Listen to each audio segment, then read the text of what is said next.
Hi! I am so glad that you're here and that we can connect this way. I'm Dale Swanson, the founder of the GrowingAFather'sHeart.com and the creator of the Breathe Open Love formula for personal growth.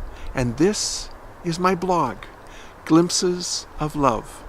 We have so many relationships in our lives, with others, with ourselves, with the source of all love, and we want those relationships to go the very best that they can go. And the only way that those relationships can grow is through tiny little glimpses of love. And so I want you to pay special attention to this episode and to see which glimpses of love speak especially to your heart. How can we slow down this crazy, fast-paced life? That is a question for you and for me. It's very important that we enjoy this life. And so I'm sure I've talked to a lot of people. I'm sure these mosquitoes aren't getting to the camera to you, so you just let me swat them and you don't worry about them. But I want to share this with you, that there is a way to slow down life. And the trick I learned about that was during the birth of my daughter 15 years ago, Jade Michaela. And there is a story I want to share with you about that and how I learned that. And so you pay attention and see what part of the story and if that glimpses for you, that resonates with you, and pay attention to that. So I was in this busy part of life. I was the head of a department in a university, and we were the technology department, supporting students, faculty, teaching students. It was a very busy time, budget crunch, doing all the numbers, didn't want to lose any staff, not sleeping at night, trying to do all the arguments. How can we bring more value to the institution? How can we do more with less? What can we do? And then suddenly, the time came for my daughter to be born. How did I know when that was going to be? Well, it was scheduled, thank goodness. Due to a medical situation, it was going to be a planned cesarean operation. So there we were, driving into town, into the big city to get to the hospital. And I'm sure I probably had a few thoughts. Did I hand over all the right papers to the person who was going to be in charge of my department temporarily while I was gone, and so forth? And how were these meetings going to go, and so forth? But during the birth process, there's so much happening in that room. If you have a chance to be in the room with your child being born, it's amazing. And then I could see a little hint of concern in the physician's eye, so I said bye to my wife one more time, and they were going to take care of her and finish off the operation. And I, as we'd previously discussed, I trundled off after our daughter, and then as we got all set up in the next room with her, where she was going to be for a little bit, they were doing some tests, and they showed me how I could rub her back. And they had an oxygen tube on her, and that was hissing with some air into her nostrils, and yet if you rubbed her back, her cheeks would just pink right up. And so that was important. It seemed to stimulate her, so I was learning how to do that just right, because I was going to help Daddy's little girl. I was going to help her get through this. It seemed like a little temporary thing that we needed to do, and I was all in. I'm going to help you breathe, Jade, so here we go. And then the doctor came back, and it turned out there was some very sad news. And don't let this upset you, but she was going to have a very short life. And that was a very hard moment for me to hear that. I'm sure that I was in a state of shock and didn't fully process it, but nonetheless, he didn't think that maybe she might only live a couple hours, maybe at most a day or two, but certainly there was no way that she was going to last the week. She had a thing called Edwards syndrome, and although she looked perfectly beautiful on the outside, there was some mishap with her organs on the inside, and she wasn't going to live very long. And so in that moment of hearing that, I could just feel connecting to her as I helped her to breathe, and I realized she's alive. So yes, thank you for the diagnosis, but she's alive, and I need to live and be with her.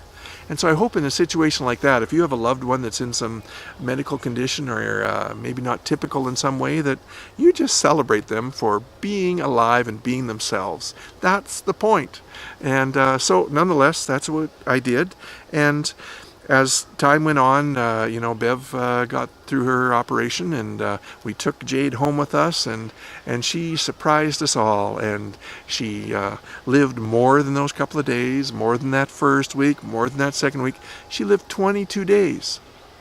Now there's a message. 22 days sounds tragically short, and yes, in that respect, it was tragically short. Yet, for me, in my perception, in my experience, those 22 days seem like 22 months because I was all in. Certainly others needed to hold her and so forth, but whenever there was a chance, I was there with Daddy's little girl, helping her to breathe and finding the way that I could do the best for her. And that celebration of life is what I would wish for you, that you would take the time to do that in any circumstance with all of those around you, friends, family, loved ones. Celebrate them. Enjoy every moment because you don't know how long those moments are going to be.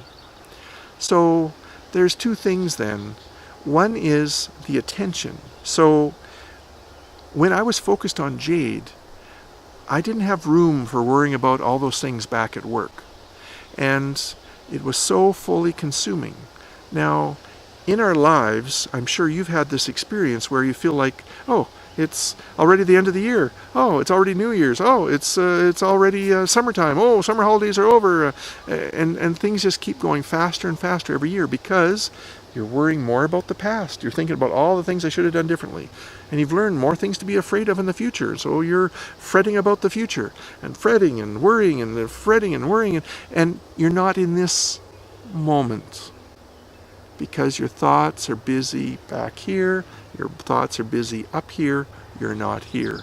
Jade taught me, be here with me, Daddy. Be here with me. And so as I fully was, life slowed right down. And that can be something that can apply for you. When you are fully in to the experience of life that you're enjoying with your loved ones, that can be where you can be fully present. Now, an aid to do that is breathing. Breathing connects our spirit, our soul, the core of who we are, and our physical selves. It connects it. It's the one thing we do that works on both levels for us. So 5 times a day, do 5 big breaths. And I need to tell you a little bit about it because, yes, unfortunately, we all think we know how to breathe, but it's not so exactly true. So here's the thing you need to pay attention to. That often we breathe very shallow up top here, and you can see people's shoulders going up and down when they breathe, and that's just part of our society. When we're in stress, we breathe shallow because we're huffing and puffing and running away from the dreaded big animal. But the point is, in our society, we don't often get away from that big animal long enough to slow down to deeper breathing. And so that's why we get wore out with stress, because we don't have these moments of intentional unstress. So the breathing is a way to get there, because when you breathe deeply, that signals the brain to get away from this primitive part of the brain back here and get up to the frontal cortex where your creativity is when you breathe deeply. So the first of 2 tricks is when you breathe in, your belly button should go out. So put your hands on your belly button and take in a deep breath and feel your belly button go out. So now you've filled up your abdomen as well as your chest with air. You can feel your chest expand as well as your abdomen, and you can get a full breath in. And the second trick is to fully breathe out. Get all of that carbon dioxide out. So as you breathe out, feel your chest go in, feel your abdomen go in, and that is how you can be nice to all these trees around you that are trying to give you all this oxygen, but they need carbon dioxide. So do your part. Breathe out fully, exhale fully, because if you don't, all that carbon dioxide, it takes up space and doesn't allow the new oxygen in. And so that's all part of helping our brain realize we're not having to fight, flight, or freeze right now, that we are in a moment of unstress and we can fully be present in this moment and enjoy life. So that's what you need to do. 5 times a day, 5 deep breaths, feel as your breath goes in, your belly button goes out, and just try those in your chest as well. Just fill with big breaths and breathe out completely, exhale completely, and so that you can slow life down and enjoy it to the max. Thanks for being here. Thanks for listening to this week's episode, and I'm hoping you paid special attention to the glimpses of love that are especially connected to you.